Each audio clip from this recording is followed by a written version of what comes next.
This morning's high-level panel introduces us to yet another key group, people who are helping communities hit by disasters to recover and rebuild. I look forward to the outcome of this conference. Your work is a top priority for the United Nations, and we will do all that we can to follow up on the results. Reconstruction is the difference between hope and despair. When we support reconstruction, we reassure whole populations that their government and people around the world care about their fate, that normalcy will return, and that they can build back better than ever before. I thank you very much for your attention and wish you fruitful deliberations. Thank you.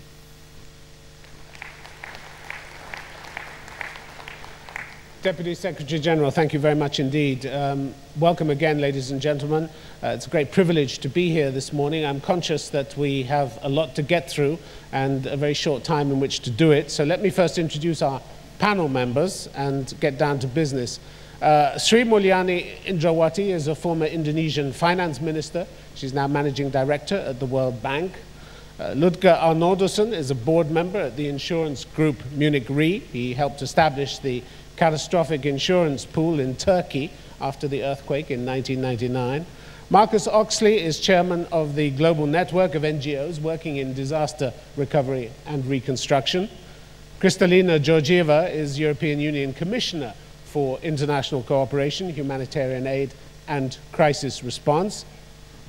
Lieutenant General Nadim Ahmad is former Deputy Chairman of the Earthquake, Reconstruction and Rehabilitation Authority in Pakistan. And Ato Mitiko Kasa, who is State Minister for Disaster Management and Food Security Sector at Ethiopia's Ministry of Agriculture and Rural Development. He has, of course, huge experience in dealing with droughts, floods, and all manner of man-made and natural disasters. Welcome to all of you. Thank you very much for coming today. We have no formal speeches. Instead, we have a lot of questions, some of which relate to ongoing disaster interventions, such as Haiti and Japan. And what I'm going to do is divide the discussion into several parts, 3 themes, then a section where we attempt to reach consensus on what needs to be changed, and how, and who will be responsible for it. Huge questions, and as I said at the beginning, we don't have much time in which to do it. There will at the end be a brief summing up by each of the panelists, in which I hope they will explain how they wish to contribute to some of the goals that we've identified this morning. That's the aim. Let's see how far we get with it.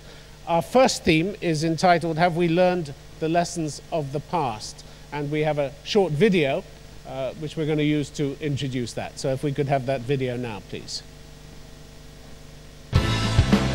After disasters, affected countries often experience a major wave of goodwill. Donors, private organisations, individuals, international organisations, all would like to help. A major relief effort is underway. Almost at the same time, planning for recovery and reconstruction needs to start. But how do you do this with so many actors involved? How do you coordinate this with thousands of NGOs and hundreds of bilateral and international organizations? I spoke to one group in Canada that had water to send to Haiti, and they told me, well, we're going to send it to Red Cross. I said, the Red Cross doesn't need water, Haiti needs water. In all of this, the voices of the victims are not fully heard. We don't have no houses. Most of the houses destroyed. Even the houses stand up, people are scared to sleep on them. Governments in advanced economies generally have the capacity to lead the coordination and planning of recovery efforts. But developing countries can be overwhelmed in an already overwhelming situation. Results can be slow, duplication of effort is widespread, and the speed and quality of reconstruction can be jeopardized with lack of proper planning. This inefficiency leads to higher costs, and communities have to wait longer to get back to their regular lives. How can we help countries to make this process work better? Is there a need for better defined arrangements, a better structure, clearer roles and responsibilities?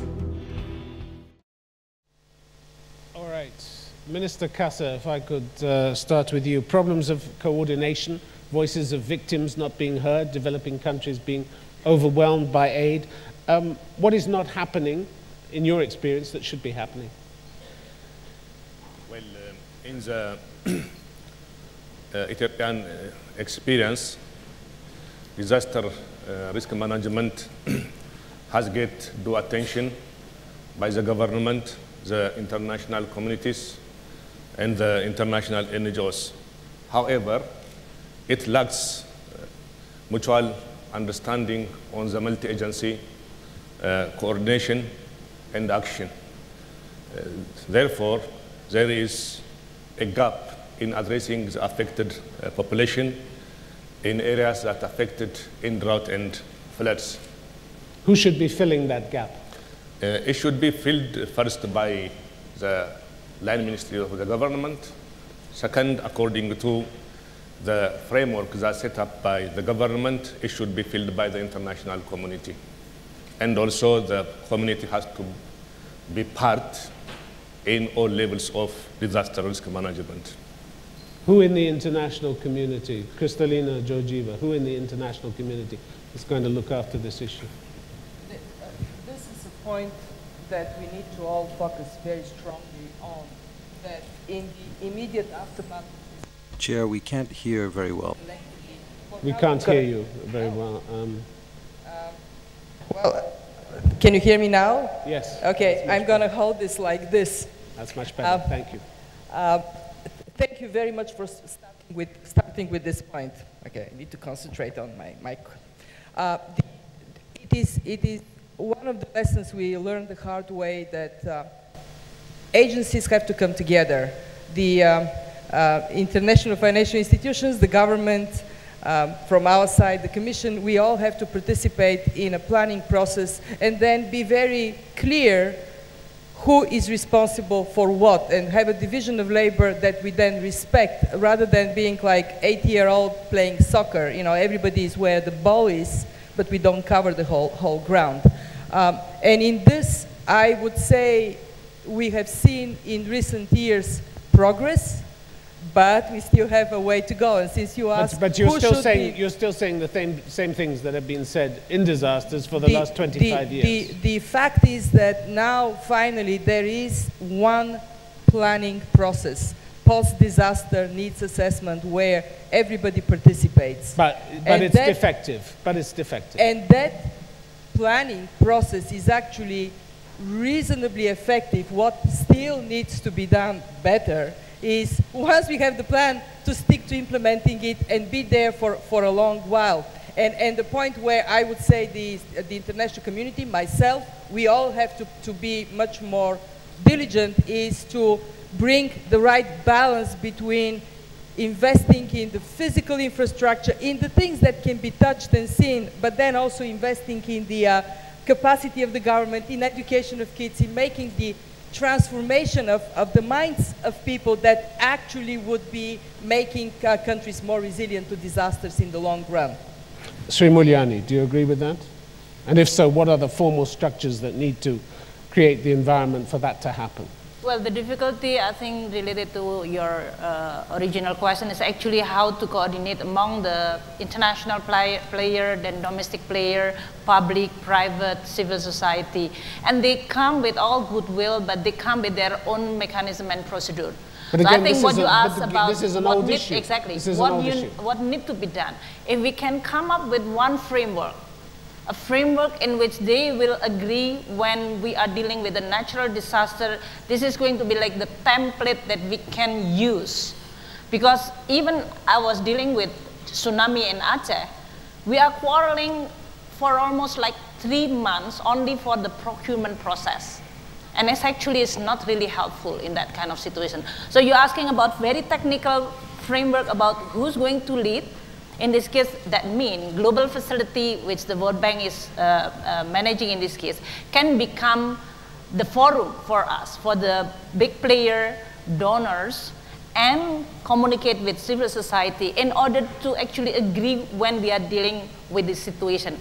The locality is always that if the leadership, local leadership and ownership of the government and institutional capacity is weak, then what kind of mechanism to make sure that safeguard is going to be there? But if they have their own leadership... Can you answer your own question? What kind of safeguards? Well, what kind of structure? The safeguard is more like an opening up and transparency. Because the skepticism is usually whether the money is going to those who really need it and can be delivered timely. And that's why transparency is there. Because if the government cannot actually convince the donor, then the donor doesn't want to provide the money, then you are going to have a problem, because the one who will be victimized is the people then in this kind of situation. So how you come up with a bridging mechanism in which can be agreed, and that's whether through monitoring. In Aceh, I mean, Indonesia at that time was actually also having those heavy skepticism about corruption. So what we are dealing is that establish a good institution, opening up all the process and the transparency, providing with the metric of monitoring so that everybody knows where the money go, how they are doing it, which location, and what is the delivery. I think the transparency can be actually help. Okay, Marcus Hawksley, same issues, same problems, year after year. How do we break through? Yeah, okay. So I think that poses a question really, is that are we actually learning the lessons from the past? And I think the answer is yes and no. In many ways, if you look at countries which have faced recurrent disasters, it's clear that their levels of emergency response, the preparedness side of things, has actually made progress. But actually, a disaster provides a unique opportunity to break from the past and actually build back better, build back safer, as we capture in those few words. But the real opportunity actually to build back better, build back safer, resides in getting to grips with addressing the underlying causes of risk, which have actually configured the risk in the first place. And that's what we used to call the mitigation side of the DRR agenda.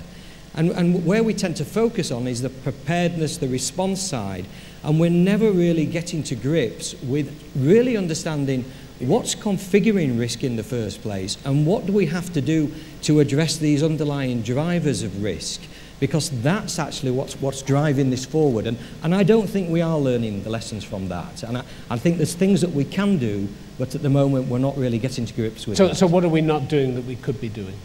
Well, you know, when we design our disaster recovery strategies, for example, one of the key tools that the likes of the World Bank use is what's called a post-disaster needs assessment. And essentially what they do they go into these countries and we look at where the damage has been done. We look at what infrastructure has been destroyed. And we come up with a recovery strategy that essentially tries to rebuild and reconstruct the things that have been damaged. What we don't really do is do almost a post-mortem of, you know, why is that disaster created the crisis that it has? This is not so much a needs assessment. This is a post-mortem, a critical learning review. So who needs to do this? Who needs to do this? Well, I think the national governments are in the ideal position to do that, because ultimately the national governments have the primary responsibility for the recovery of that country, for the rebuilding of that country. All right. The international community has to support that. General Nadim, would you agree with that? Actually, I would, I think, go back and clarify one thing. I think when we talk of reconstruction, there are total different set of dynamics which drive reconstruction as against normal development. And therefore, in that background, what we see a mix of strategies by different governments. There are governments which will use the existing line departments to take on the lead on reconstruction, and there are governments which are making dedicated institutions to do the reconstruction. I personally strongly feel that the countries must have fully empowered, functional, and with the legal authority institutions which can take on the reconstruction. So at all the time... Does Pakistan have that? Yes.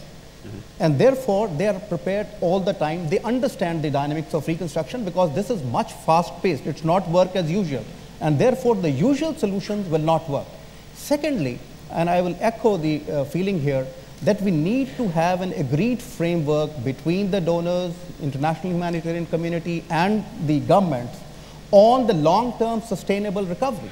If you look at the relief or the early recovery stage, you will find that it's very much structured. The UNDAC team will arrive, then UN OCHA will arrive. The UN agencies are very clear as to what they have to do, and under the leadership of the government. This sadly, but we've been discussing this framework for years, haven't we? No, but this is the time probably to go in and make that framework. Third, you know, different countries have different experiences, and I think this is the time we have a lot of wealth of experience available in different regions. We need to make core groups regionally based to be able to advise the governments which are going through a disaster or a crisis as to how to handle it. Of course, the government will tweak it a little bit in accordance with their own environment, but I think that is going to be critically important to okay, form. but do we have the right institutions? Do we have the right international institutions? Do we have the right local institutions? There are dedicated institutions for that purpose in some states and there are actions there. However, there has to be cooperation from the international community and the donors. If we look at the increasing number of disasters in past years in developed and developing countries, there is an alarming trend of disasters which require us to support the states and their institutions. What is it that's not working operationally? I believe that national insurance companies are experts at providing compensation for losses and damages. However, this capacity has not been used enough. So what do you recommend? It will be important for us to raise awareness of risk insurance in Asia. In China and Indonesia, a very small percentage of assets are insured. Therefore, we need to spread the culture of insurance in broader scale, despite the financial challenges involved. I would like to raise one point. The lessons from the past may not be enough because the future is going to be more challenging when it comes to disasters and disaster management and crises. At the same time, so my plea would be we should be thinking for the future in a way that actually this mindset of risk management penetrates across all our institutions. So we have that as a transformative factor of how we all operate. And that, to my mind, is a much bigger theme than just what we have learned from that particular crisis in Haiti or in Pakistan. It is the theme of how, in a world that is getting richer but also more fragile, we can be more agile to face this multiple intertwined crisis. Marcus Hawksley, and I'll come to you, Sri Mulyani, in a minute. Marcus Hawksley, are NGOs prepared for a greater intensity of natural disaster, greater scale? Well, I think, I mean, I understand that, you know, this climate issue is the big thing on the horizon, but I would say that, you know, disasters always provide unique insights. You know, how we deal with extreme situations always gives us insights into how to deal with more gradual changes. So I don't know whether this is new lessons. So if a country is going to face an increasingly drier, drought-prone climate, then I would say let's look at how societies that are faced by recurrent droughts have managed to cope with that situation.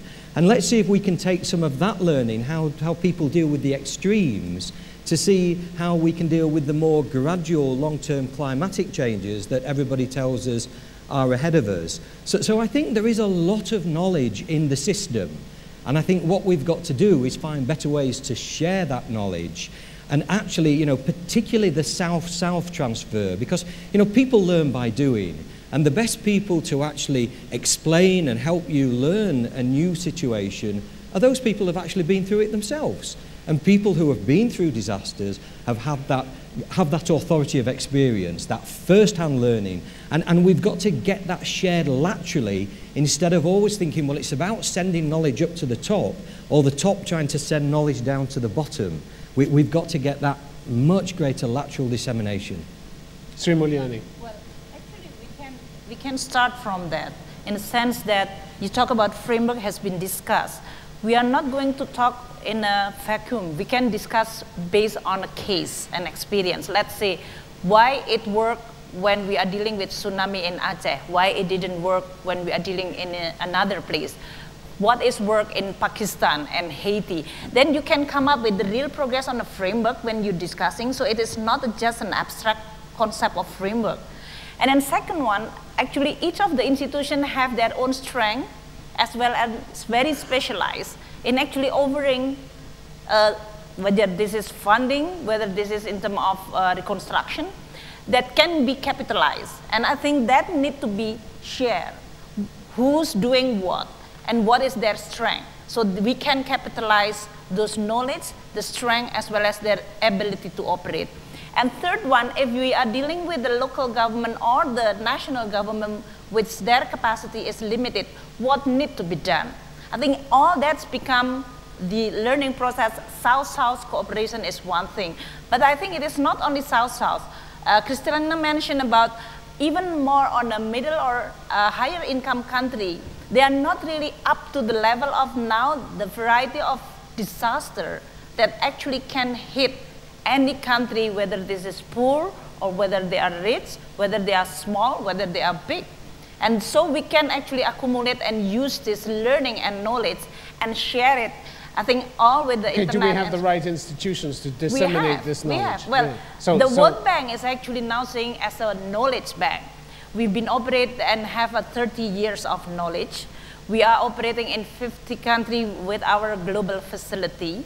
We mainstream this risk mitigation and management within the development design. I think yesterday President Yudhoyono in Indonesia said that now the design of their national development will integrate this mitigation and the anticipation of natural disaster, which is repeatedly hit. I think each country have their own mapping of risk, what kind of natural disaster which have a pattern of hitting them.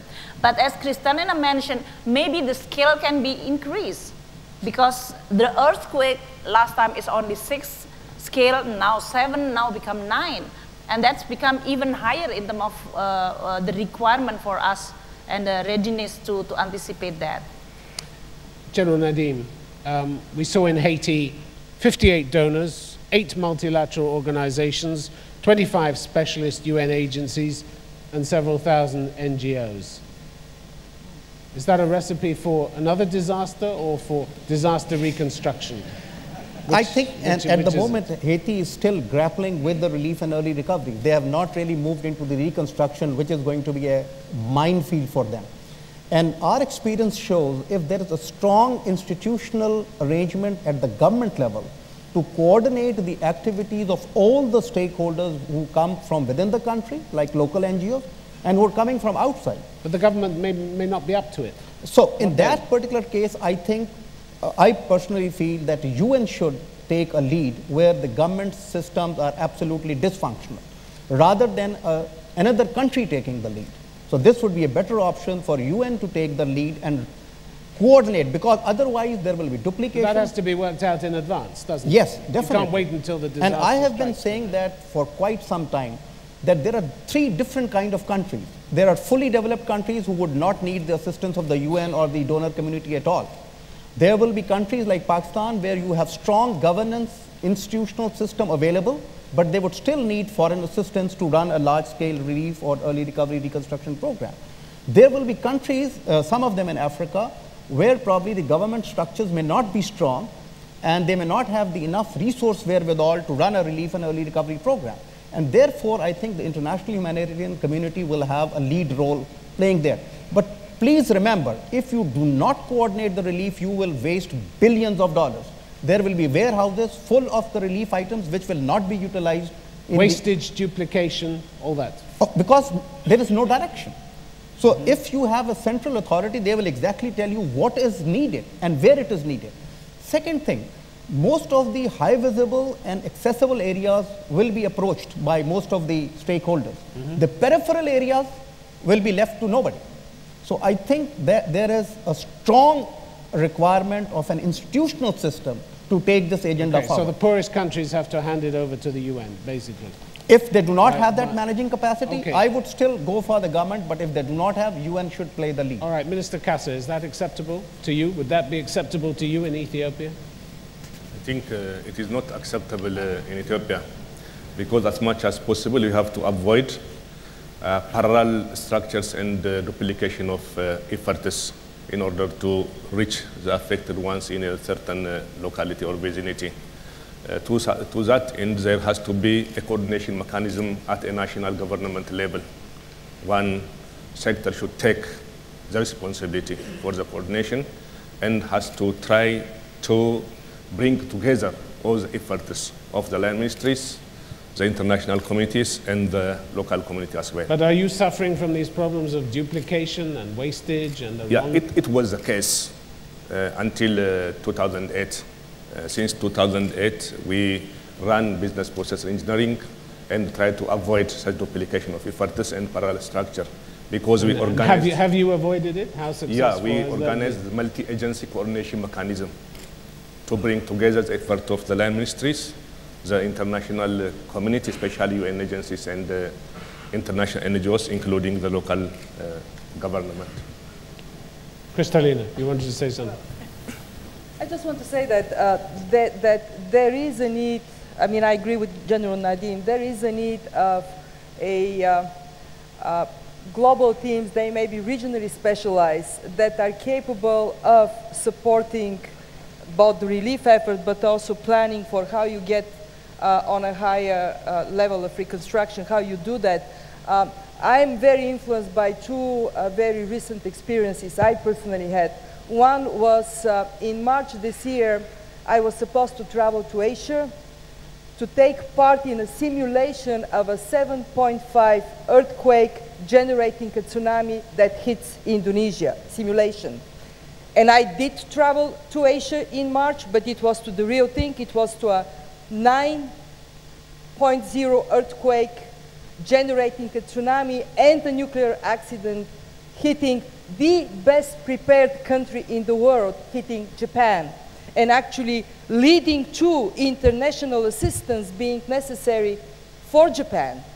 So that was one. And the second one was visiting the United States and having a discussion with the administrator of FEMA, of the US Emergency Response Agency, and he told me one of his priorities is how to prepare the US to be able to receive assistance when an overwhelming disaster, God forbid, of course, if and when it hits. So I think we are now at the point when, yes, it is absolutely essential for countries to have maximum capacity to deal with their problems on their own. But we also have to build global cooperation in the face of increased frequency and intensity of disasters. So what can the European Union do in this? What we do in the European Union, two things. One, we are building an European emergency response system, in other words, integrating our own capacity of all 27 member states. You're building it? Yes. When's it going to be ready? By the end of this year, we are going to have our new European Emergency Response Center, and over time, you would see our disaster response system acting as one. So over the next years, over the next 3 years, actually, to be specific, you would see the European Union being able to act more forcefully as one in the face of disasters at home and overseas. And two, we are very strongly supporting the international organizations that have a global legitimacy to mainstream this, and I'm talking here about the IMF being able to integrate risks in the way they think of macro performance, because these are new risks that can completely change the... They're not new risks, the intensity may be new, but the risks themselves are not new, are they? You're absolutely right. The risks are old, but they are presenting now with a much bigger force. And our exposure, because our economic activities are bigger, the population of the world is going to cross 7 billion this year, the impact of those risks are much more damaging. And then global institutions like the World Bank, the regional institutions, they all now have, I mean, there is a new task, and I'm actually very grateful to see Shri Mulyani here, a recognition that this is no more some kind of a special issue. It has to be mainstreamed for the future of our kids. Sri Mulyani, yes, and then I want a quick word from Ludger Arnoldson. I think we have to remind ourselves in many of the occasions, OECD data actually show that the role of international community at the end on the reconstruction stage is actually only around 10%. At the end, it is actually government-owned money who actually deal with this reconstruction, meaning what I picked from Kristalina, that mainstreaming and putting within their own development design, and especially because now the trend of urbanization is there. I mean, many countries going to become urbanized, that they become very vulnerable to many of the natural disasters because of climate change. Then mainstreaming within their own development planning or design is becoming very important. And here lesson learned is very important. How we actually redesign so it's become a mitigation rather than actually addressing after or post-disaster. I think that's going to be very important. Okay, Lucas Arnoldson, is the global insurance industry set up to deal with the greater intensity of risks, the greater scale of risks, the huge sums that are now involved compared with 10, 15, 20 years ago? I think the insurance industry is well capitalized to deal with that. We also make use of the capital markets with innovative financing instruments. It's good that somebody's well capitalized these days. Pardon? I said it's good that somebody's well capitalized these days. Yeah. I think that... It's another debate, I'm sorry. Yeah, but I think at the moment the talk in the reinsurance industry is still the industry is overcapitalized. And so I think capital is there enough, but I think we do not see enough demand also from government institutions to cover assets, and I think there would be much more opportunity to do this. It's not happening. And I think the insurance and reinsurance industry is trying to learn from every disaster, because we are betting our money on this. So when we see damages are increasing or something is not working, we factor that into our risk assessment. And I think maybe something like that is needed on an international scale as well, maybe an audit or rating agency for preparedness of countries, so that you have an internationally accepted institution telling a country, you have to do this and this more in being prepared for a disaster that you have to expect. I think we are trying to talk to governments. That's what you'd recommend? Yeah, but I think we are trying to do that as a company, talk to governments, but take-up of the idea is still very slow. Okay. What we're going to do, we're going to move on now to our second theme, which is entitled What You're Promised and What You Get, how to ensure communities get what they deserve. We've got a short video, if we could play that to introduce this session. Thank you. Financing recovery is very costly. It diverts resources which were meant for development. Generous support from the international community is critical. Often it is uneven and depends on when and where disaster strikes.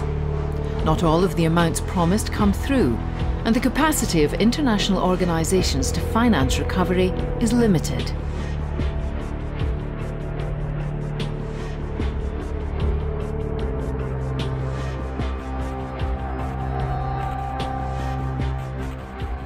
We still have more than 1,000 families without homes after the tsunami. We haven't been able to get to the grips of it. Countries operate and plan without knowing what financial resources will be available to them. Often they do not have the capacity to manage and implement the additional funds for reconstruction. Because of the need to rebuild quickly, there is less control and oversight and a higher risk of misuse of funds.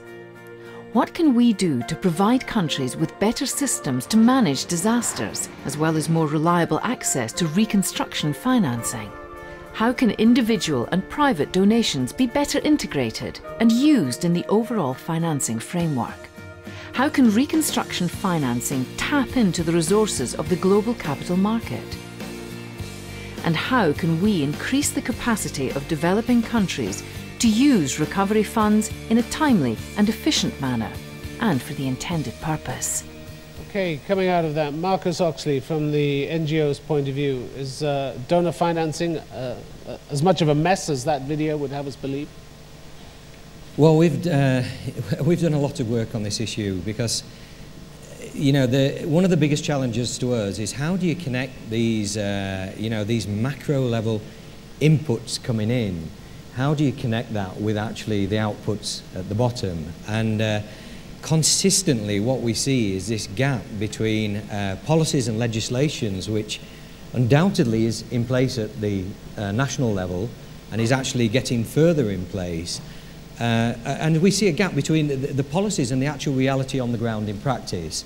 And what we've learned by talking to the people on the ground, because I think, you know, if we're interested in actually making a difference at the local level, I think we really have to talk to the local institutions who have to execute these policies. So I'm talking about local authorities here, local community groups, local civil society groups.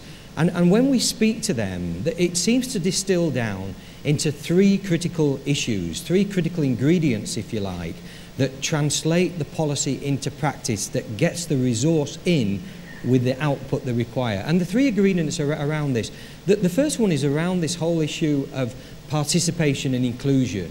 You know, we've got to bring people into the process to connect the policy with the people, and participation inclusion is critical to that. The third one, the next one is around this whole issue about this whole accountability, transparency issue. People have to be aware of what the policies are, of what their entitlements are, who's responsible for what funding is available. The knowledge has to be there to close this gap. And the other one, which came up just in the slide there, is this issue about institutional capacity. There has to be the institutional capacities at the local level to implement. And that's both state and non-state capacities. So how do you narrow these gaps that you've identified? Well, I think that's what we've got to invest in. I think we've got to say... You don't know? There are no answers to this at the moment? No, there absolutely are answers. There absolutely are answers because, you know, there's a lot of experience out there as to where progress has been made.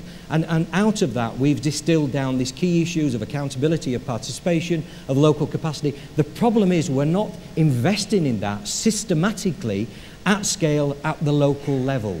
And we've got to get that investment down to the local level and create the demand. So who are you asking to do this? Who specifically needs to do this? Well, there's a whole series of players at different levels, different institutions that have different functions, which comes from the UN agencies that are at the international level, the international financial institutions, the national So it's a coordination issue? It's coordination, but it's more than that, Tim. It's being clear on what you're trying to deliver. If you're not clear on what the changes you're looking for at the local level, then with all the best will in the world, the policymakers who sit removed from that reality, it's very difficult to understand what the best policy to craft is, what the key issues are, unless it's grounded in the local realities. Okay, Sri Mulyani, you want to come in here? The format can be in the form of trust fund. If many donors agree to actually then pooling their resources, and so they can have a better coordination and at the same time simplify the process, and at the same time can establish a much efficient monitoring how effective this fund. But the question also in this case, if we are dealing with a totally different, for example, like NGO who want to operate independently, how you are going to integrate these two? And financing, especially because the theme is on the financing, we actually can innovate with many of instruments. For many small countries like Pacific Island, Caribbean Island, they cannot like deal by themselves. So we can have a pool of sovereign states to actually establish an insurance so that they can have a much better in putting their risk within perspective of economic scale. Second one, we can actually also develop in terms of the contingent. There is an instrument now that we are dealing with many developing countries of dealing with the contingent of economic crisis. How about if we are now developing the contingent based off natural disaster? We did that for many of Latin America, Mexico, Colombia, and so on. I think that can be developed more. So financing will be then immediately available when they are hit by this natural disaster. Third, which is also important, is in the capacity building, is when countries really receive this funding, they can be overwhelmed with the volume. And this is vulnerable. So it can and distort the local economy. It could not distort, but also in this case, it can be very badly spent. So in this case, the capacity to manage in a very short time. The question is, are we going to substitute national institution and capacity with the international intervention? I think we are learning quite a lot in terms of how we can work together in which we can actually assist without actually crowd out the capacity or building the capacity at the national as well as the local level. I think this is need to be defined more, because we are not going to substitute the national or the local institution. Okay, General Nadim, you were shaking your head when Marcus Hawksley was speaking. Actually, I think let me just first go back to some basics when we talk of what communities are getting. I think we have here a paradoxical situation. Most of the donors, before really funding a reconstruction program, are looking for 5-6 things. They're looking for an implementation plan from the government. They're looking for an implementation mechanism. They are asking for what kind of fiduciary safeguards will be there, including the accountability system. They're asking for a result-based monitoring and evaluation system. They're asking what will be the complaint redressal system, whether it is systemic. It's a lot to ask for when a country is on its knees, isn't it? But all these things have to come from the government. Now, the donor, when you go to the government, he says, unless I know what money I have, I can't plan the reconstruction. So you have a paradoxical situation here. Now, coming to the point of... So what do you do about it?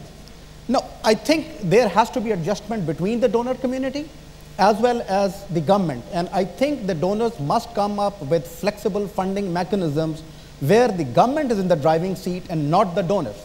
Let the government take full ownership as well as responsibility.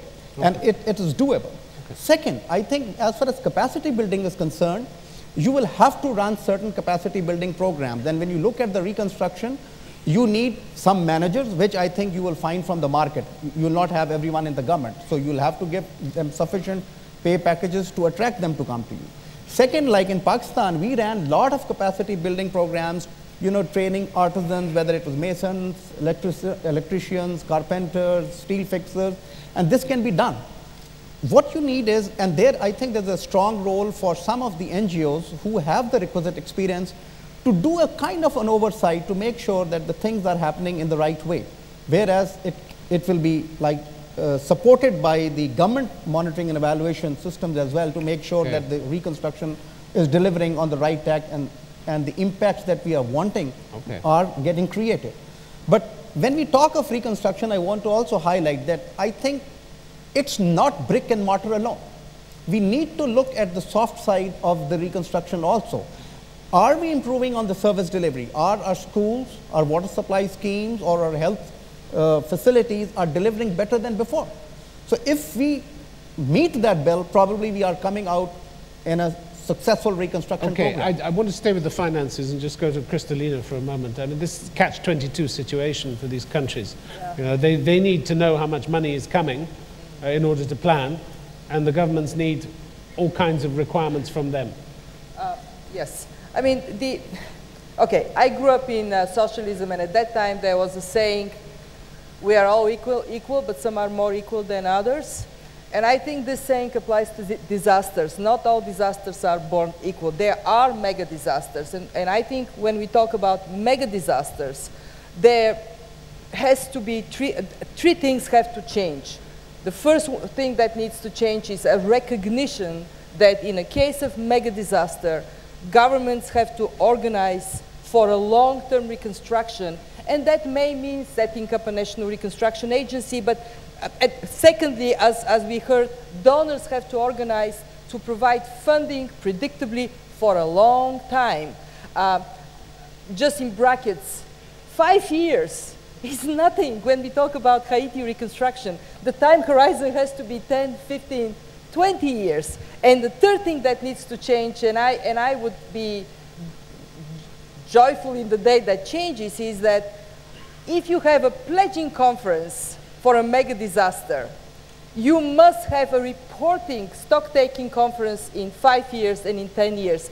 And look at what has been achieved. And unless we get in this culture of accountability over a long period of time, we would be talking about the same issue Okay, over we're and talking over about again. accountability. Who's got to bring in these changes? Who do you recommend produces this Obviously, change of mindset? Obviously, this is all of us. It is an obligation of the government's public sector to recognize the world has changed, and especially in the 30 to 40 countries that are most prone to disasters, that has to be institutionally recognized.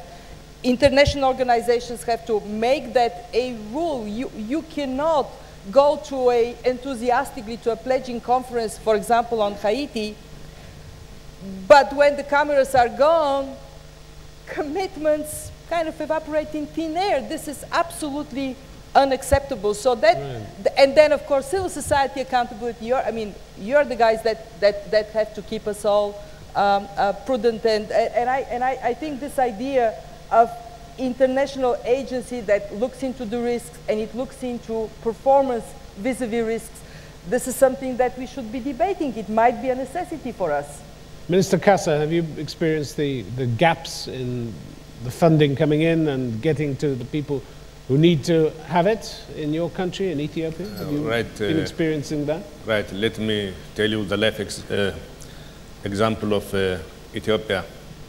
The experience has shown that we have been able to secure 60% for food and 50% for the non-food components from what we appealed, let alone the recovery and the reconstruction, because we have to save the lives and livelihoods of the community.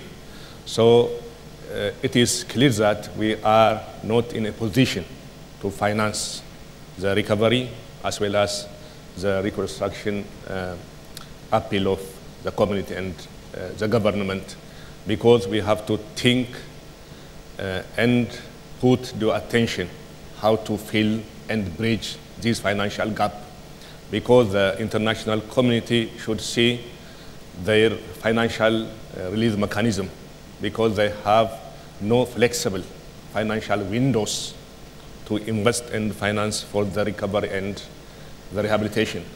It begins with the mental setup or the attitude, because all international committees focus on emergency response, but it should go beyond the emergency response. Something you keep saying to them, presumably. Yeah, it has to and cover... what response do you get when you say this? Response? From the international community? Because there is the intention to reduce the cost. Because as we all know, the recovery and the reconstruction components of the disaster risk reduction are very costly, because nobody wants to invest on this cost operation. My suggestion is it is better to look at the whole component of disaster risk management, from prevention to the reconstruction part of the intervention. Lucas Arnoldussen, this is your area. You have to become much more creative in financial instruments that you offer to countries. I mean, you were deeply involved in the reconstruction effort in Turkey after 1999. Is that a model that you can extend elsewhere? I think it is one possibility to do that. I would like to take up a point that was mentioned before, creating certainty for countries and individuals what funding is available for the reconstruction.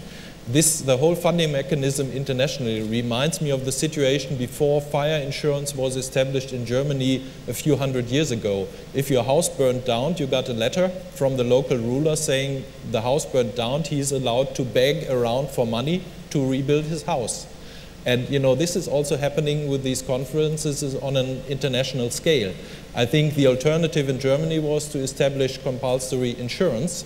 So you, as an individual, think about your risk and buy the insurance, and then you have certainty what you get when you have a claim.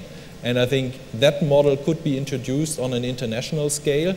And I think what I'm surprised about is that donor organizations are not using insurance. I think there's a certain reluctance to take donor money and put it in an insurance cover, maybe for the Caribbean or for the Pacific Islands, if something happens. And then you really have a big amount available, and nobody has to sit together or drum up support for donors. So I think this is still, I think, a very, very old-style mechanism that we are using on an international scale. And the bigger disasters become due to climate change, the more inadequate this mechanism will be, I think. And what about access to capital markets in the future? Better access to capital markets. I think the instruments are there, and especially for scenarios that are not US hurricane or European windstorm, the really big scenarios. I think there would be ample capacity in the capital markets and in the reinsurance industry for this. But at the moment, the demand is not there, because people in Pakistan or Indonesia cannot afford to buy this. And I think this is where the international effort has to come in. So how do you incentivize countries in the way that you've incentivized Turkey, for instance? I mean, what, do you have 2 million people now who've insured their homes through the scheme that you helped set up, their homes, their property? Yeah, I think there are two ways. You can incentivize people by subsidizing insurance premiums, giving tax breaks, but I think the more rigid method would also be, and that was applied in Germany a few hundred years ago for fire insurance, compulsory insurance cover. You have to buy insurance cover. How would that work in Pakistan, General? It would be difficult. I think principally we all agree that this risk transfer mechanism is the right way to go, because every time we're seeing the frequency of disasters increasing alarmingly, and every time you can't put the entire reconstruction bill onto the government or to the donors, so there has to be some risk transfer mechanism. But when I look at the people who get affected, mostly they belong to poor areas. They're already vulnerable. Really struggling for 2 square meals a day. And if you ask them to give, take insurance to protect their crops or livestock or their housing, then we are asking them too much. So probably there has to be a lot of advocacy at the field level for people to really know what are the benefits and advantages of the system. And also for the initial few years, I think we will need some capital coming in from the donor communities to cover for at least the first 5 to 10 years, if a disaster comes, that the money comes from elsewhere, till this catches up. I think we have to build a mass and a momentum towards this direction. Principally, I am for this idea, but there are some implementation difficulties to really go through this. Okay, all right. Well, that moves us rather neatly into our next theme, which is entitled Prevention Pays. So why are we not investing? And we have a brief video to introduce that part of the proceedings. So if we could have the video, please. The social impact of natural disasters can be significantly reduced. The economic consequences can be better managed. In Bangladesh, for example, in 1991, 138,000 people lost their lives when the Bangladesh cyclone hit. Since then, Bangladesh has invested in early warning systems, cyclone shelters, and built a volunteer system for rapid evacuation. Thanks to these efforts, the number of deaths has been drastically reduced. During Cyclone Sidr in 2007, 3,400 died. Turkey is another example. After the Marmara earthquake in 1999, the country established an insurance scheme which transfers the financial risks of earthquakes to the capital market. Today, over 2 million families have their homes protected by this insurance. The big question is, how do we develop incentives for prevention to motivate countries to invest in a safer future, beginning with disaster recovery and reconstruction?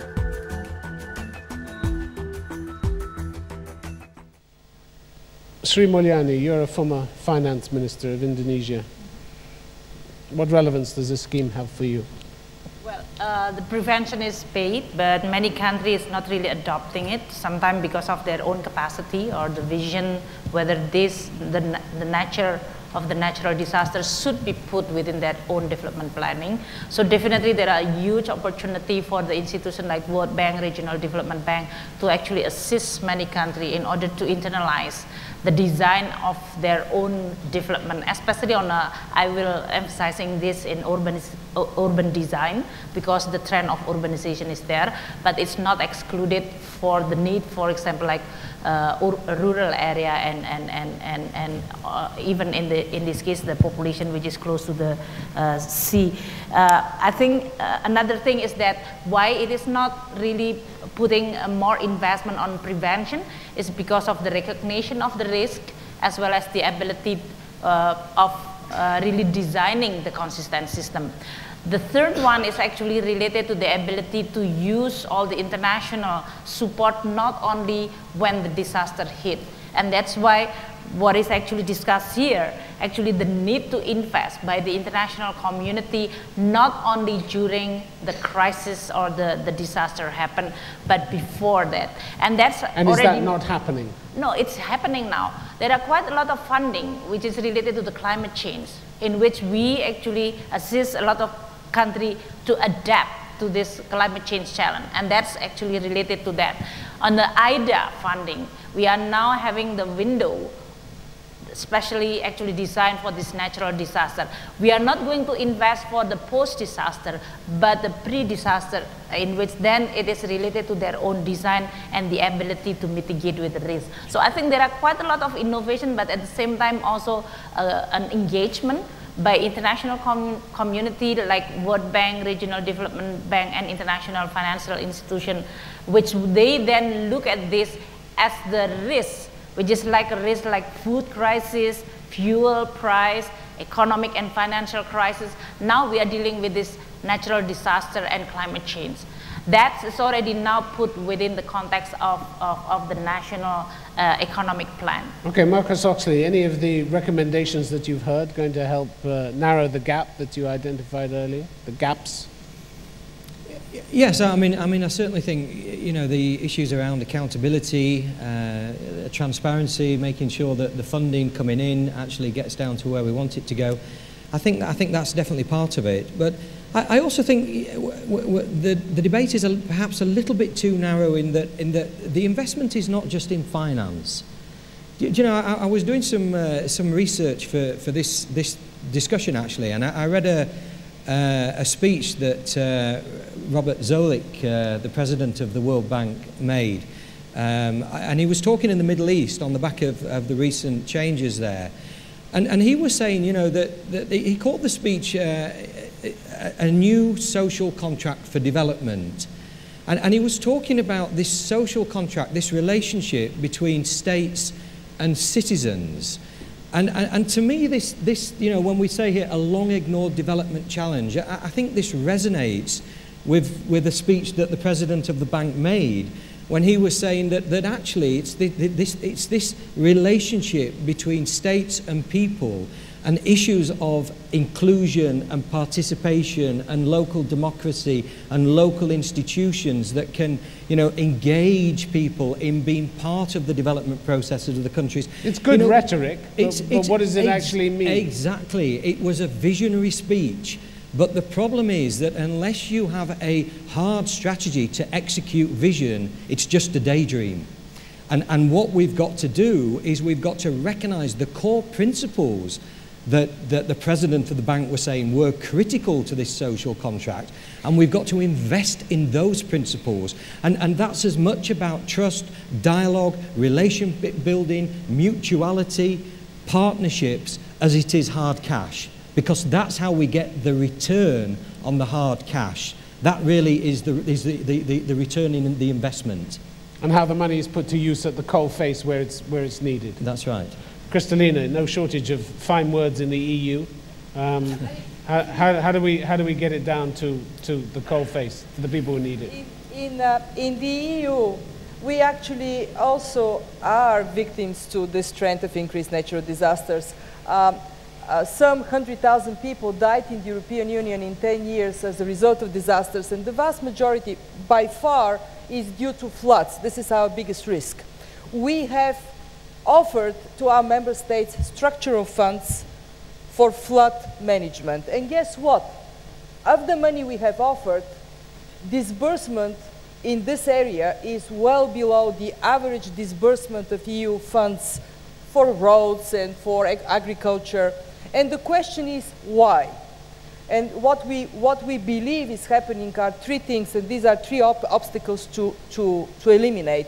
The first one is there are vested interests. Some of these resilience measures are good for the society, but may mean that somebody cannot build somewhere or land has to be taken over for flood protection purposes. Second, there isn't a strong disincentive for not doing it. In other words, if you don't invest in flood management, there is no conditionality, nothing hits you. Like if floods hit you in Europe, you can get Solidarity Fund money to help you. We have not made it a condition that you do the right thing in disaster preparedness and prevention, and only then you can get Solidarity Fund money. And the third so it's no good telling the rest of the world how to do it when you don't do it yourself. Well, you know, we are learning for the benefit of full disclosure. Of course, we are also learning. And the third thing that I think needs to change is that we have to have a way to monitor progress on disaster preparedness, on risk reduction. And that is actually a theme we have talked a little bit about, the necessity of some kind of global standards that tell us what is our risk, I mean, how we measure whether we are reducing this risk, and so we can then measure the effectiveness of these investments better. In the EU, I mean, I'm very proud to be an European, I'm very proud for the EU. One thing that I want to say is that in the EU, at least, we recognize that climate change is by far the biggest challenge that our kids are going to face. We have made a commitment to tackle climate change or mitigation, and we are more and more in the EU recognizing that the train has left the station. Mitigation is very important, but we also have to adapt. And that in the EU, I think, is a platform in which we are and we will exercise leadership, including by honestly stating what we do well, what we don't do well, how we can improve. Okay, General Nadeem. Yeah, I think, let me, go back to, again, basics. You need to understand that I think principally no one will disagree with this, that the prevention pays. But when you go to the governments, they have other agendas which are higher on the priority list. There are issues of price hike, economic meltdowns, war on terror, law and order, and name it, and say, and when you go back to them and say, you know, we need to do this, they say, please let us sort out these things and then we'll come to this prevention phase. Second, again, structural issue. This is a cross-cutting theme. All the line ministries doing the hard part, the communities doing the soft part. This has to go hand in hand, both the structural and the non-structural prevention.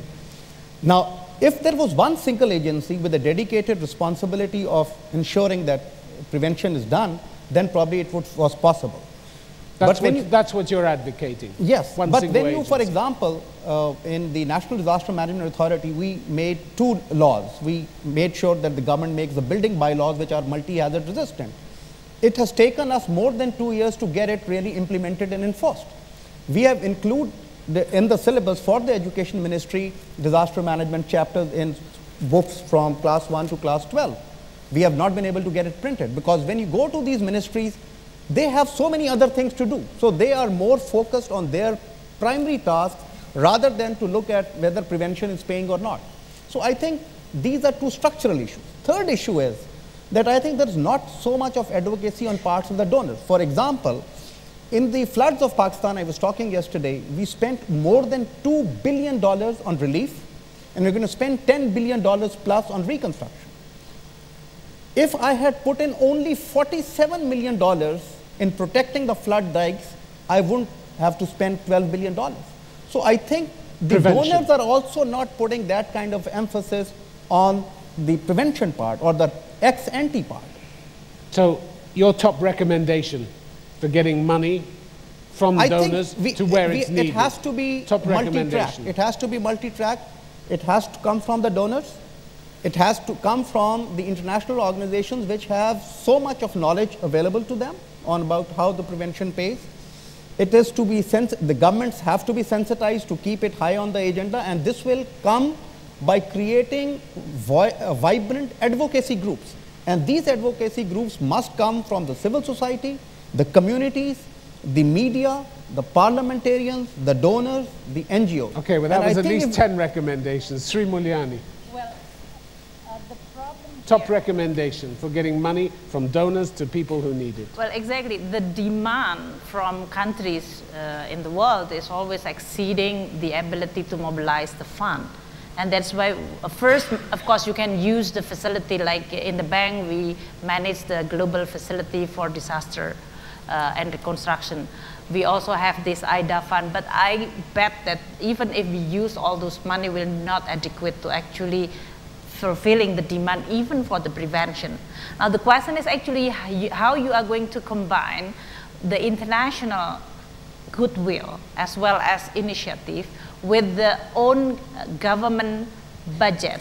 Of course, it is always competing, but if we can actually show that investing on a prevention is going to be much, much more benefiting for their own good, that's your priority. then it's become the priority. Investing because, yeah, exactly. Because you talk about all the priority from education and so on, but if you build the same school and then it can be destroyed easily, then actually you are going to do the same thing again and again. Okay, Ludger Arnoldussen, and then I'll come to Kristalina. Top recommendation for getting money from the international community to the people who need it. Top recommendation. I think the point that Kristalina mentioned is important to combine. I think giving money with also requirements of what to do for prevention. And there must be a sort of penalty for that as well if you're not doing that. I think we have to move this up the agenda of the government. It's going to be very difficult to enforce, isn't it? I'm sure. Let's face it. Mr. Casa, very difficult to enforce any penalties, isn't it? I think prevention is a key for developing countries, especially for Africa, because most disasters, hazardous, especially drought and flood, are associated with the natural environment. So if we are able to work on irrigation scheme, we can avoid disasters that resulted from a drought. If you are working on reforestation, because most of the cases are flash floods that are associated with deforestation cases.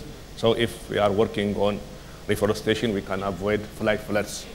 And also we have to develop urban development schemes like drainage systems in urban areas, because in Africa, urbanization is emerging and fast growing. So we have to think to divert the situation in African continent. So we have to establish the multi-donor trust fund to finance. A trust fund? Trust fund to finance on prevention schemes. Okay, Kristalina. I just wanted to say that not all preventive measures are expensive, are high cost.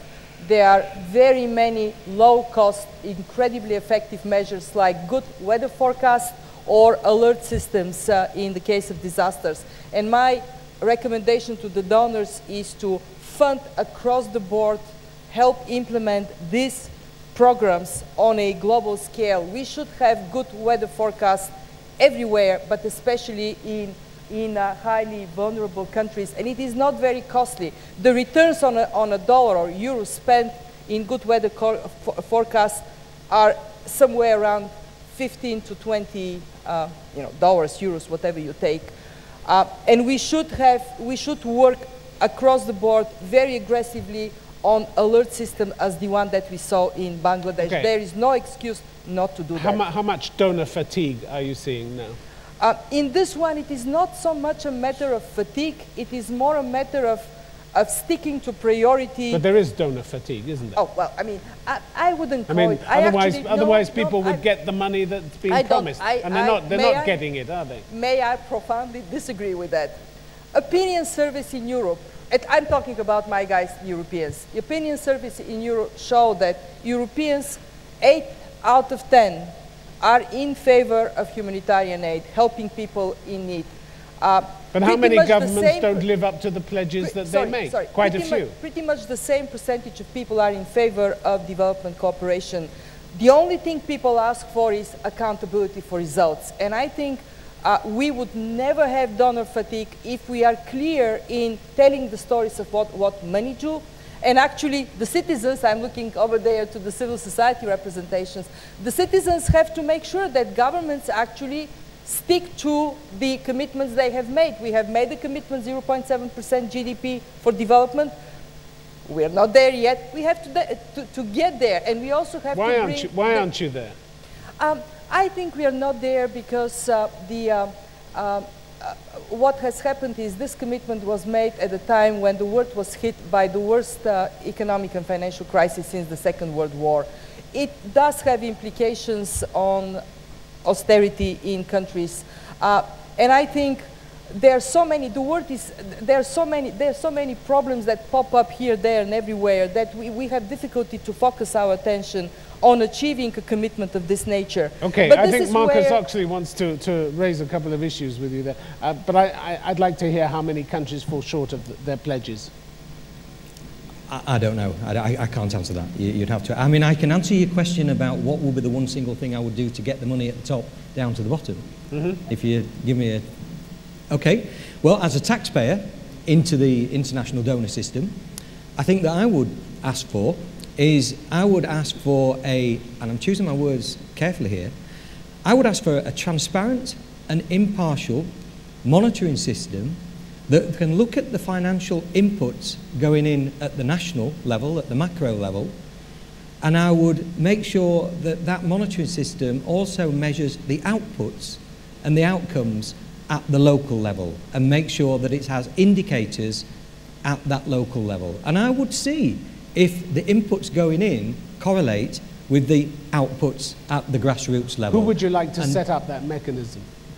Well, I think that's going to have to be a joint action between all the different institutional scales that are involved in this, from the international, the regional, the national to the local, and there's got to be engagement at the local level, involvement of local communities, because ultimately they are in the best position to judge whether these investments are actually building safer lives, more resilient livelihoods for them. They are the primary stakeholder. You really see such a body coming into existence? You really see such a body coming into it? Why not? Why not? Where there's a will, there's a way. We can absolutely do this if we think this is a critical issue. If we think this issue about clear transparency, clear accountability, measuring inputs, correlation with outputs, and if I was designing a global adaptation fund, which is possibly going to be the biggest single source of external funding that actually can build resilience at the local level, because actually climatic resilience at the local level is very, very similar to disaster resilience at the level. If I was in the powers that be, was designing that adaptation fund, then absolutely I will be saying you need a monitoring system in place that can measure where that external funding goes, if it correlates with outputs, and get those local baselines down now. Because if you don't put those local baselines down, then it's a hypothetical discussion you have. Okay. We've got to lay that down now. Okay, very briefly, and then I want to take some questions from the floor. On this point, I think most of the donors do have their independent oversight and evaluation systems in place.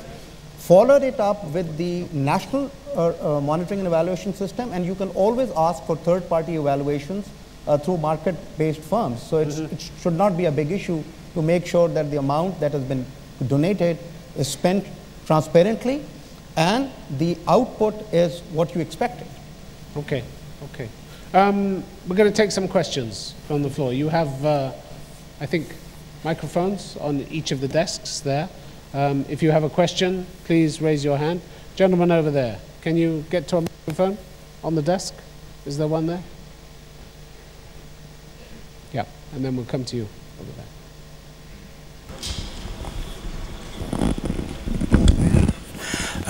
I'm Dr. Baloch from Pakistan. We are talking about responding to that. I can't understand. If you can put the microphone just a little closer to you. I would like to draw your attention that we must have some capacity building for to respond natural disasters. There should be some public or private institutes where you train some people, maybe short training, maybe long trainings, so that they have their own internal capacity to respond to the natural disasters that can be under the aegis of the national disaster management authorities or the authority infrastructure developed by the government.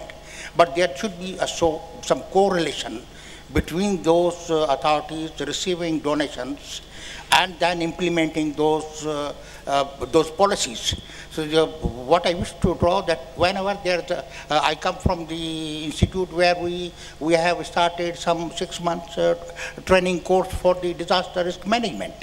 The response is good, but it's a private institute. We cannot afford to go to enroll many more people. Okay. At the same time, we want our faculty to be trained from time to time. Specific question. Yes.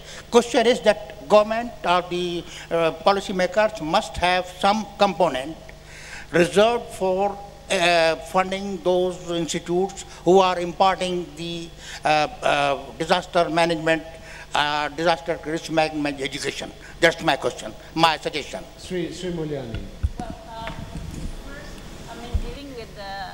Civil society directly, in this case, need to have one financial scheme. You mentioned about the civil society. Among the civil society, they can actually work together. But even the bank now, because I'm picking up the speech from Bob Zulik on this building the social trust, I think there are quite a lot of initiative has been done in order to be able to support the civil society, because they are the strength in terms of demanding, whether this is related to good governance, accountability, and so on. So here is actually not only for demanding for the good governance and so on, but also the ability of society to learn each other, or to learn from generation to generation the wisdom of actually live with this risk of natural disaster. Second one, I think, it is actually come from many bilateral support. My experience with Aceh in this case is actually a lot of bilateral support is actually really focusing on capacity building and dealing directly with society. So in this case, the bank can mobilize and facilitate that. South-South cooperation is there. And even in this case, the big NGO can facilitate this kind of learning process. So in a way, responding to that, yes, the role of the civil society or the people in this case to have their own initiative, to train, to understand the risk, and then to develop a certain risk mitigation is there, and there are a lot of initiative has been done. And for Pakistan in this case, this actually can be put within the package of the flood support, the flood and risk mitigation, which is actually designed with many of the multilateral development bank. So within that, we can put a certain package or component of dealing with the civil society. Okay, there was a gentleman over there, and then we've got three more questions. May I give a comment, or I can ask question? Can I give a comment, or I have to ask question? We prefer a question, actually. But I'll give a comment and then I give a question. But if you've got a brief comment, we'll allow that. I think international agencies, after a disaster, come with certain agenda to reconstruction of the damaged area, and mainly the physical reconstruction. And this process, in some cases, caused the tsunami of reconstruction disaster. What I mean, what is needed to be reconstructed is what has caused the damage due to the disaster, which is what has caused because it was a lack of implementation of existing and available know-how or ABC of the engineering principles. What we need to reconstruct, building the capacity that can be able, make the countries become able to implement the know-how in order to avoid the future disaster. Okay. When we are reconstructing in one area, the construction of bad construction are going on in another area. Therefore, my question is... All right, okay. General Nadeem, do you want to react to that? I think the point that you make is absolutely valid, that when you are looking at reconstruction, it has to be multi-hazard resistant if possible, and look at both sides, the structural mitigation and also the non-structured where the communities are prepared. So I think nobody will disagree with that point. But I think I will take that part with a pinch of salt, that they come with their own agendas and they do own type of things. I think if there's a strong institutional government structure available, that will make sure that all such malpractices do not happen. Okay, we had some questions here. Gentlemen, yes, you. Hello. My name is Sailesh Secretaria for the RICS Disaster Management Commission. Sorry, could you go a bit closer to the Sure. microphone? The key question that I had was linked to the title, effectively. Responding to national disasters, long ignored development challenge. Much of the discussion you had focused a lot more on response, risk transfer. The key question I would have is, I wonder if the debate could focus a little bit more, or at least the answers could focus a little bit more on the development challenge, the linking to the chronic poverty, the linking to the areas which challenge political situations, political structures, vested interest, the issues like land tenure or building back better, issues related to land. She's going to say something on that. I was sitting here thinking that one thing we haven't talked about is that the best way to increase resilience is through development. Just compare Haiti and Chile.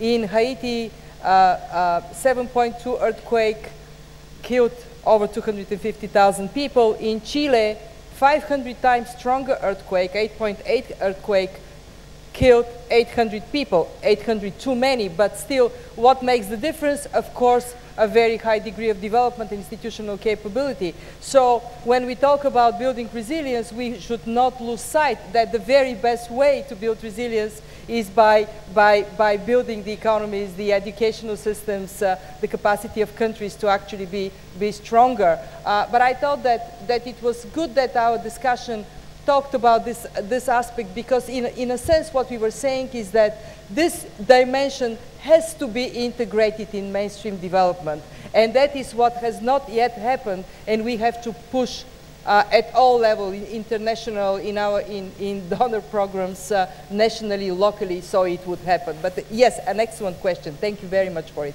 All right, there was a very briefly, yes.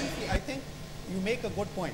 But please remember, when you talk of reconstruction, we're talking of building back better, and essentially that means upgradation and safe facilities. We are mainstreaming gender, environmental safeguards. We are looking at social protection, especially the vulnerable people. And we are also looking at poverty reduction, because when you are looking at large-scale reconstruction, a lot of money goes into that area. But some of the perennial problems of, whether the politics of it has been right or not, probably cannot be sort of brought into the realm of reconstruction in the manner that you are thinking. Somewhat, yes, but not totally. That's, I think, a much longer objective, which should be sorted out by some different forums, not the reconstruction. Okay, all right, there's a gentleman there. Mohamed Tabiwi from Morocco. My question to the development agencies. So we know... Could you go a bit closer to the microphone? Okay, sorry. So we know that there is a big link between development and risk management. Development agencies give money, like lending or whatever, donations to set other projects like in agriculture, education, and so on, investment projects too. So is on the agenda of these development agencies to link between these projects and risk management, because there is a huge link. We should build on this project to emphasize the risk management in countries, developing countries. Lucas, do you want to take that? Could you just summarize it once again? Linking between the development and risk management. Yeah. Disaster and risk management. Yeah.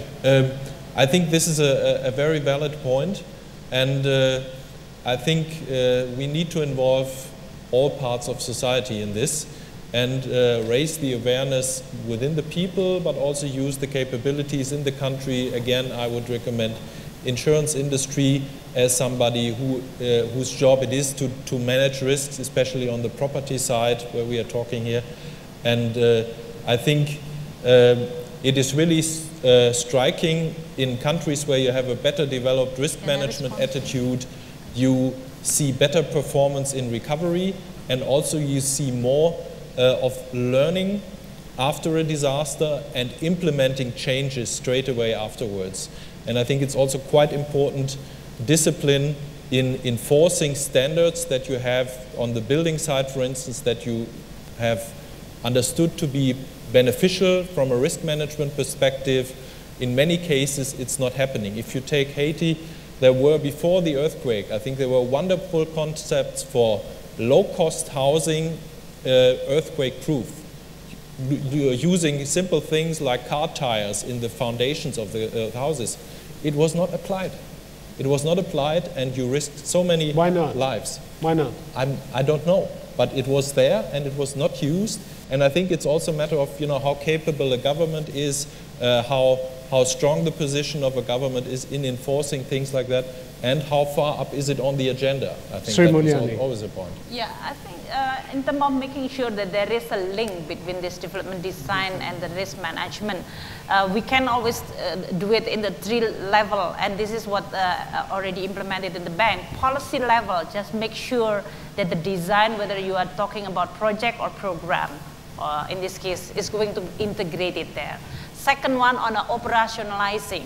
And this is very important because you can have a good policy but cannot be then implemented. So operational guidance, our guideline should really reflecting that that policy goal can be implemented. And third one is most important is actually monitoring, evaluation, and then feedback to this policy again. That is the 3 cycle.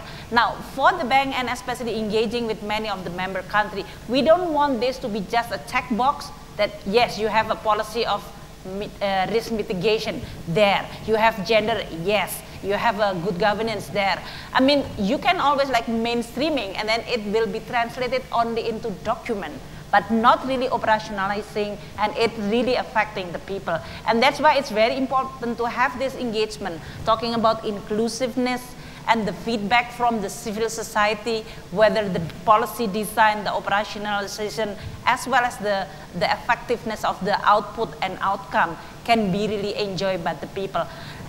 The last thing I would like to also reiterate here is that with the technology communication, which is now very advanced, Facebook and all those Twitter and so on, actually feedback can be received in a faster, efficient, and less costly.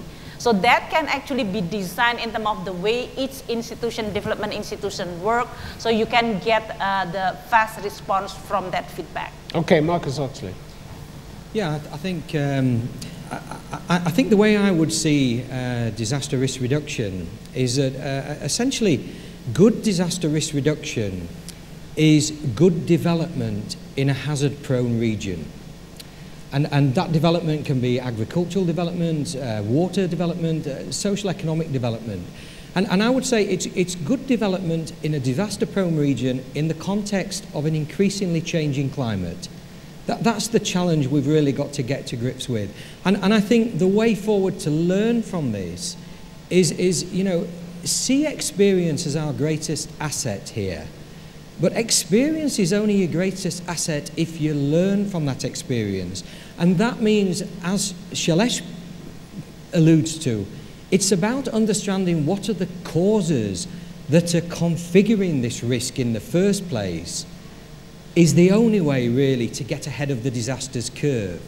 And at the moment we're still a little bit fixated with the effects of the disaster instead of really trying to understand what are the underlying causes that are driving this. And that's a deep-rooted developmental challenge. That's the problem. Because a development challenge is not politically neutral. People have already mentioned issues about land issues, about redistribution, about greater accountability, about decentralization of resources. These are not politically neutral issues. There are winners and losers in this. There's strong vested interest in this. This is as much a political challenge as it is a financial challenge. Disaster preparedness, disaster response in many ways is politically neutral. So how would you attack this? Well, I think one of the golden opportunities that comes in a disaster is that people's attitude towards risk changes. That the Japanese people's attitude towards the safety of nuclear power plants, and perhaps the global attitude to the safety of nuclear power plants, has probably changed in the aftermath of what's happened in Japan. 20 million people who were affected by flooding in Pakistan have probably changed their attitudes towards disaster risk. And it's attitudes which drives practice.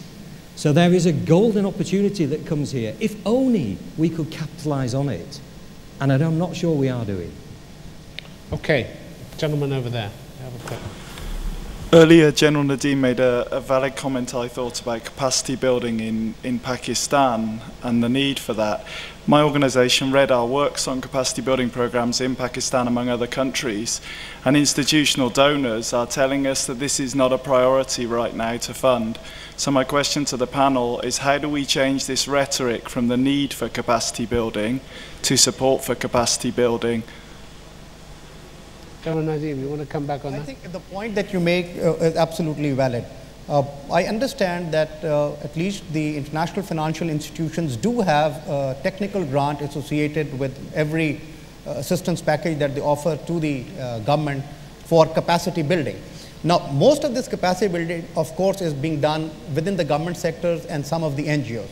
I think there are ways where the REDR and other NGOs can tap into some technical assistance grants by the donor community to run these capacity building programs. It's only, I think, the information and the knowledge may not be there that such grants are available which can be utilized. Okay, Kristalina, you wanted to make a point. It is very important for assistance programs to recognize the investment in capacity building, so when the next disaster hits, the needs are smaller. In the European Commission, we made a decision to dedicate funds in disaster-prone countries exactly for capacity building at community level, and we track how much we spend. We don't have an explicit target because we believe that targets are a bit artificial, but today I can say that between 6 and 7% of humanitarian assistance from the European Commission goes for capacity building in disaster preparedness at community level in most disaster-prone areas. And I think we need to make this an objective to track how much we do and report and make sure it is proportionate with the needs. So as the needs change, that may have to increase. Okay, in the few minutes we have left, I just want to draw together some of the threads of the discussion and ask each of our panelists, based on the discussion that we've had this morning, what will they take away and attempt to do differently, and what kind of different contribution they feel they may be able to make as a result of this discussion. Marcus Hawksley, one thing. Yeah, I mean... give us a commitment to do something differently. Well, I mean, as the chair of a global network of civil society groups, what my commitment really is to try to get the priorities, the needs, the concerns of the primary stakeholder in this whole process into that policy discourse. So get the voice, get the participation, get the engagement with the people at the front line. How will you seek to do that?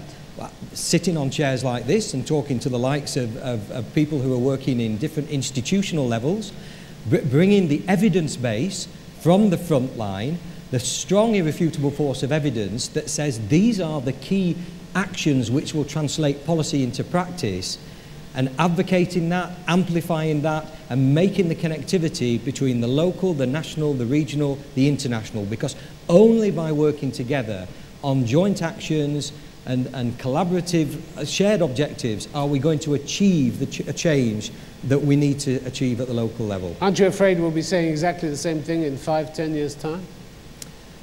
I am afraid. Yes. Yeah. General Nadeem, So how do we avoid having this conversation? I mean, so I'm not going to go the great problem with growing old is that you remember discussions you had 25 years ago. No, but I think I remember asking some of these questions 25 years ago. So I'm going to give you some practical things, and I'm sure we are not going to repeat it 10 years hence. First and foremost, I think we can make strong national institutions who should take the lead on this agenda, both ex ante and post-disaster. Second, I think we need to have an agreed framework between the donor, humanitarian community, and the governments on sustainable recovery programs. A new framework. New framework, and I'm willing to chip in. with whatever little I know. Third, I think we also need to create a core group of experts, regionally based, to be able to help countries wherever disaster strikes. Take these 3 things from me, and these are all practical, and we can start doing it right from tomorrow. Okay, Sri Mulyani, thank you very much. Well, I think picking up from the recognition that framework is important has been discussed 25 years, so what we could do now and to make it effective. I think then we call for international institutions as well as government, which they've already quite a lot of establishing their own national capacity building. This need to be built based on that. But when you go back to Indonesia, what are you going to tell them to do? Well, we call it BNPP, Badan Penanggulangan Bencana, that is the body that institution addressed for reconstruction and rebuilding. I think they can share with many of the national entity like that. And you mentioned about knowledge which need to be shared. I think there are quite a lot of ability to facilitate this learning process and learning from the lesson which Does is it need a new successful mechanism to spread that knowledge? Oh, there is a lot of mechanism exist now which we can develop and build from that South-South cooperation, which is built on more like economic cooperation, can be expanded. So you do existing things better? Yeah, well, rather than new or institutions? adding up to the agenda or topic in which natural disaster is an inherent and built-in development issue. So it is not going to be separate window, separate issue. It's become integrated within the development. Kristalina. Okay, slight deviation. Many of you may have heard this story. This is a problem of governance we are discussing. The story is how we can You're coming to a commitment, are you? I will in the end. Please, we don't have long, so well, the end must be near. If we talk, okay, let me go to that. There are 2 ways to fix global governance. One is realistic, the other one is fantastic. The realistic one is extraterrestrials comes from space, they take over, they fix our problems, and the fantastic is we people do it ourselves. Now, my commitment is very simple, that actually I do believe time has come for us to integrate, to mainstream, as Sri Mulyani said, to integrate in existing governance arrangements at global level, the global institutions, at regional level, like in the EU, at national and at the local level, to integrate risk management better. And for that, I think discussions like this are actually really good fora to bring specific ideas so we can take them And you're home. an influential person in the EU, and you're going to champion this in the EU, Absolutely. are you? One specific idea I took out of the discussion today is this issue of independent measurement of risks and preparedness for risks, and how we can pursue that is something that I can promise this audience I will take back, and we will work on it. Thank you very much. Minister Kassa.